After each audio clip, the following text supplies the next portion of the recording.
Can nanobots help us live forever? For the first time in human history, we're living with a growing elderly population.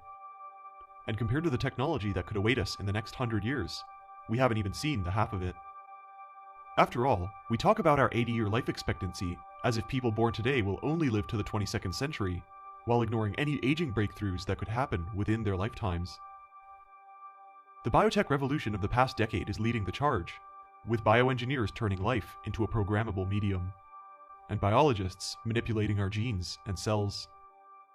But what if we could go even smaller, to the level of individual atoms? Many chemists and nanoengineers are seriously entertaining the idea of creating machines out of molecules. Nanotechnology is the field of science that works at the nanoscale, 1/1000th of a meter. But how can we possibly build mechanical parts at this small of a scale? It might sound crazy to believe, but you don't have to, because molecules themselves are the mechanical parts. To work at a tiny scale, the robots of the future will need tiny batteries, tiny cameras, and of course, tiny motors. Futurist Ray Kurzweil, director of engineering at Google, has been quoted saying that in just 3 decades, humans will have tiny robots that perform the same jobs as our blood cells, and they will do it 1,000 times more efficiently. Our future machines could very well be smaller than a grain of sand, or dare I say it, even smaller. Because our understanding of genes and computer technology is accelerating at an incredible rate, Kurzweil predicts that in just 25 years, the computer in your phone right now will be hundreds of times more powerful, while only being the size of a single cell, about 6 to 8 microns. The Foresight Institute has even offered a $250,000 prize called the Feynman Grand Prize to anyone who can build a nanoscale robotic arm with a nanoscale computer. Why not have tiny machines no bigger than a red blood cell that you could ingest or inject? Swarms of tiny chemical-based robots whizzing through your body, destroying pathogens, purging cancer cells, and cleaning out your arteries. This idea is called a nanobot. You might have heard people saying that nanobots don't exist, but what they're actually referring to is nanoreplicators, which, unless you count the ribosome, definitely don't exist yet. You might also hear people say that nanotechnology in general is just science fiction. And this is certainly true for what we call bottom-up nanotechnology, where ultra-small machines produce large objects. However, top-down nanotechnology, where large objects produce ultra-small machines, is in fact very real. To avoid confusion, it would be more helpful to think of nanobots as molecular machines, rather than artificial intelligence, as they appear in the Terminator franchise. The so-called nanobots we have today could potentially repair our cells at the smallest possible scale, rendering traditional biotechnology obsolete and making aging irrelevant. Right now, nanobots can be built 1,000,000 times thinner than a human hair, some just 2 nanometers across. Since the idea of a nanomachine usually evokes constructs no larger than a micron, nanobots will be invisible to the human eye and can only be created by stringing together molecules at the atomic scale. Their movement induced by enzymatic engines or tumor-seeking proteins.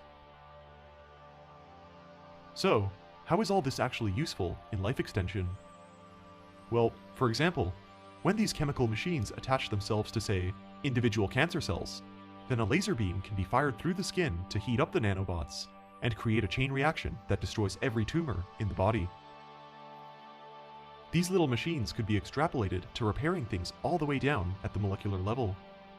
And while flooding the body with millions of tiny machines does sound scary, it will be required to perform operations that a doctor can't. Back in 2004, scientists at New York University created the first true prototype of what you could technically call a nanobot. Their molecular machine bipedally walked on legs 10 nanometers long, powered with a chemical called psoralen. It can jog along strands of DNA, kind of like a conveyor belt, and from then on, the topic garnered public interest. In 2012, as the biotech revolution was just beginning, scientists began building the first nanobots that are made to look and act like DNA, so that they'd be ignored by the immune system while smuggling anti-cancer enzymes. Unlike chemotherapy, which harms significant amounts of healthy tissue as well, nanotechnology allows us to attack cancer cell by cell, arming nanobots with potent poisons and tagging them with proteins that match only to cancer cell receptors. Unlike the microbots we discussed earlier, You don't have to swallow them, because nanobots are small enough to be injected into the circulatory system, where they would swim around your blood vessels and break up potential blood clots or plaques. There's just one little problem. How would we get them to move around? Researchers from ETH Zurich came up with the idea of using external magnets to solve the problem of steering, but still needed a motor to move the nanobot through the blood. At the macro scale, a motor is created when a magnetic device spins inside a tube of electrical wire, the current generating a magnetic flux. But at the nano level, there's no way that could work.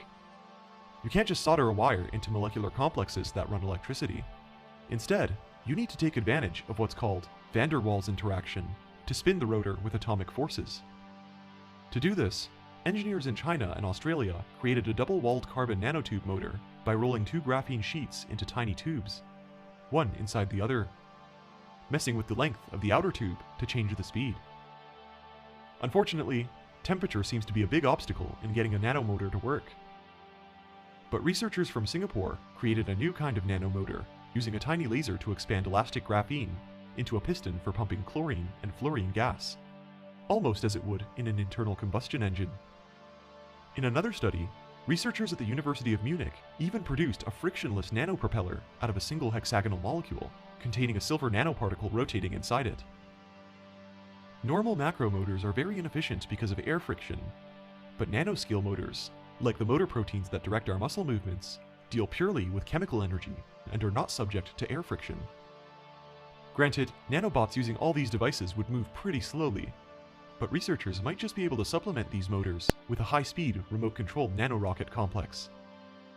A nanorocket is essentially a pyrostyrene bead covered in gold and chromium, attached to a catalytic engine made of DNA.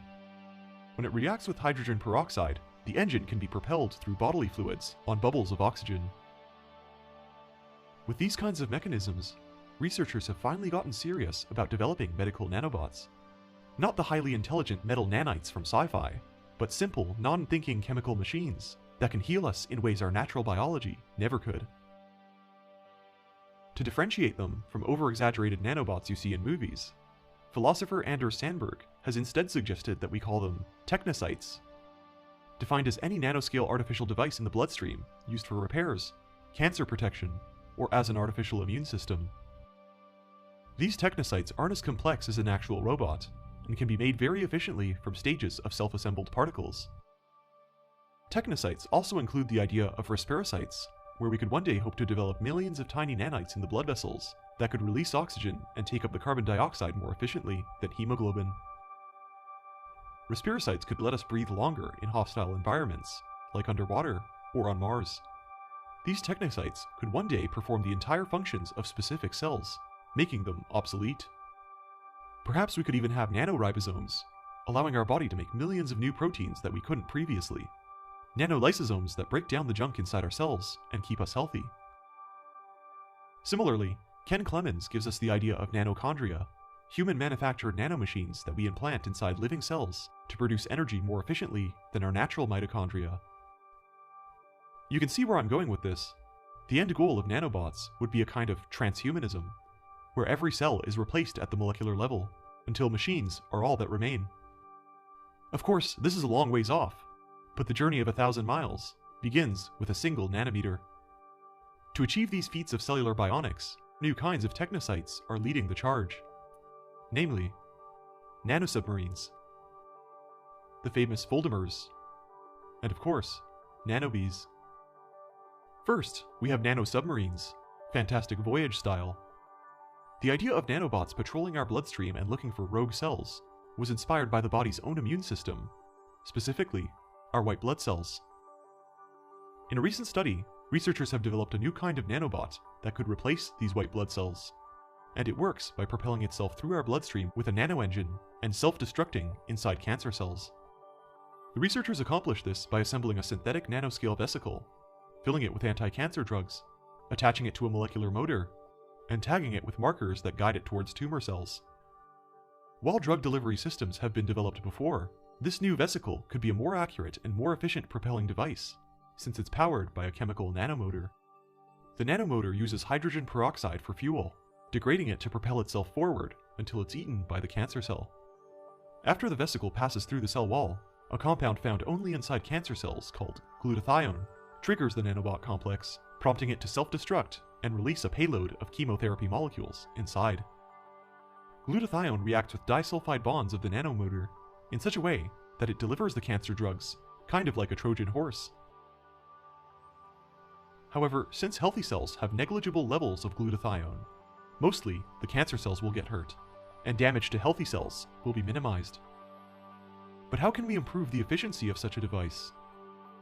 Currently, the main problem with curing cancer is that drugs injected into the patient are not only killing rogue cancerous cells, but healthy cells as well, even if it is in very minimal amounts.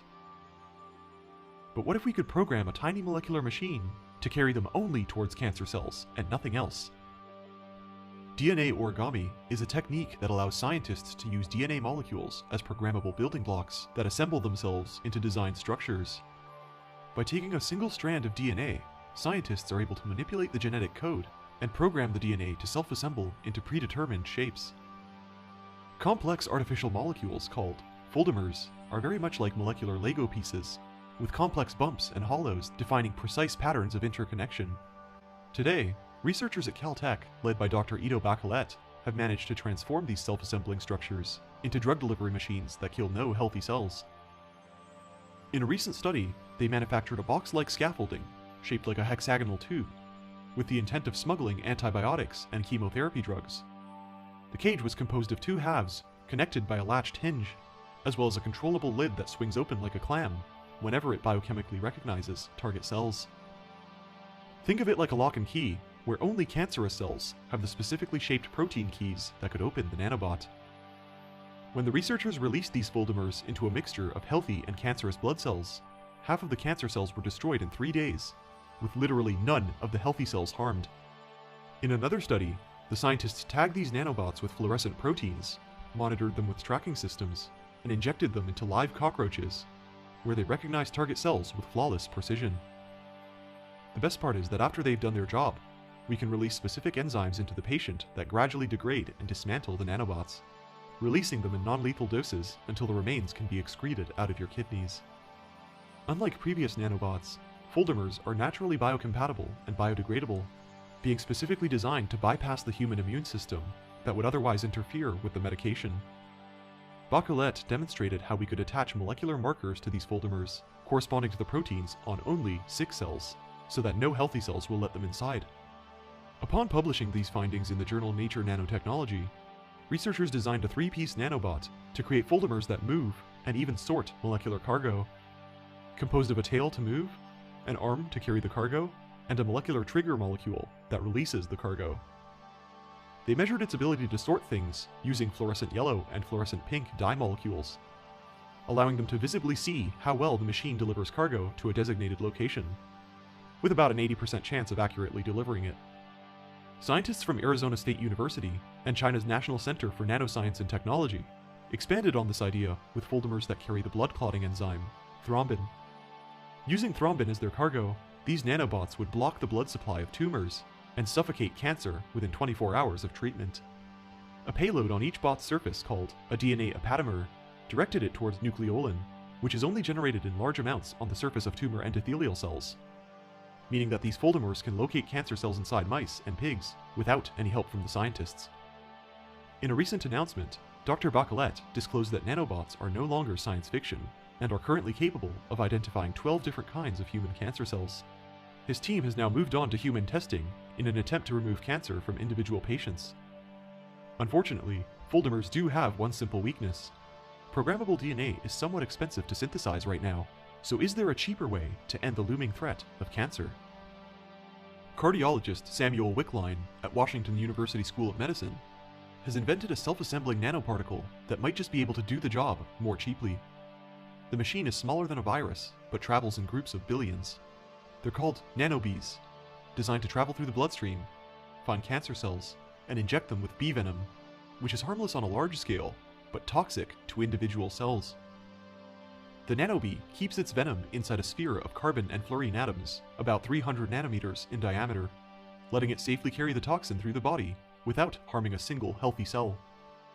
The melittin toxin is stored in an outer fatty layer designed only to release the venom when it selectively locks onto proteins linked to cancer cells. With that said, I think the chances of FDA approval are looking pretty good.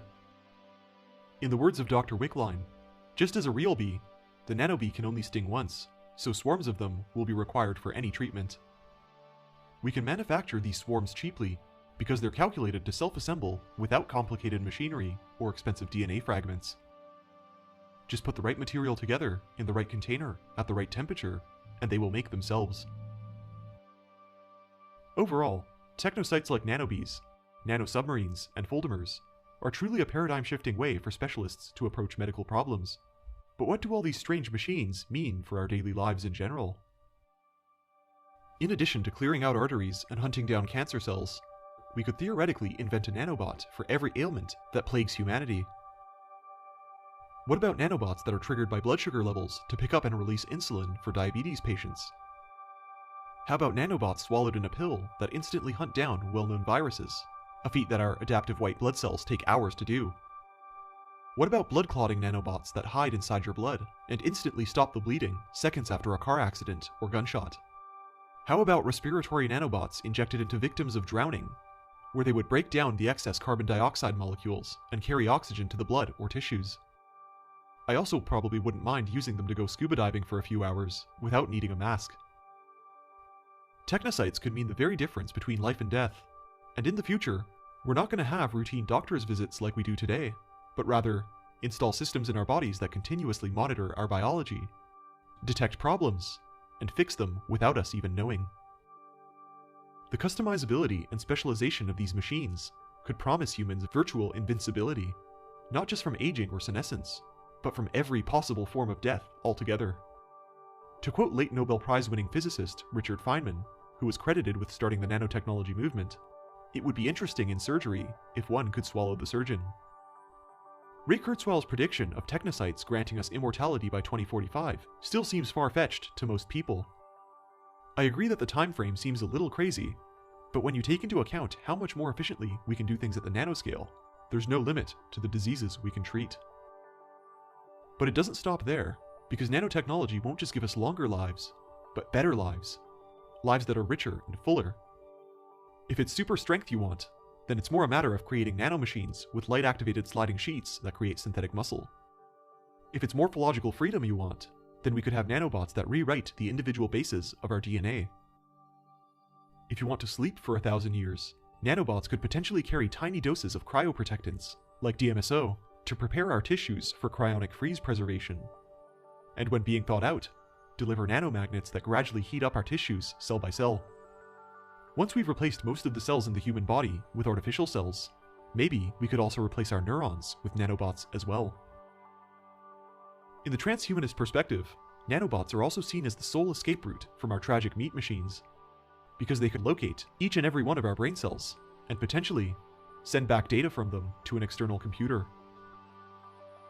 Gradually transferring neural functions like memory to nanobots would technically be a form of mind uploading, letting you constantly create backups of your personality inside an international distributed computer network. It would be kind of like save states in a video game. If you die from a car crash, you can just download your last personality backup, upload into a new body, and pick up right where you left off. Posthumanists have theorized that if we create a map for the complex web of connections in the human brain, then with enough resolution, these nanobots could store software copies of our consciousness, freely flowing through the cloud, and completing the final step towards the merger of man and machine, where our souls would live forever in a digital heaven. If this ever happens, it would extend our mental capabilities to such an extent that we will be able to write books within minutes, read each other's minds, and even combine our identity with super-intelligent AI. The current potential for nanotech is limitless, and many scientists agree that at our current rate of technological development, it won't be long before nanobots are customized to treat every kind of cancer or viral infection. It seems that our best hope for immortality might not come from large machines, but from small machines. Machines that are smaller than a speck of dust, but larger than life.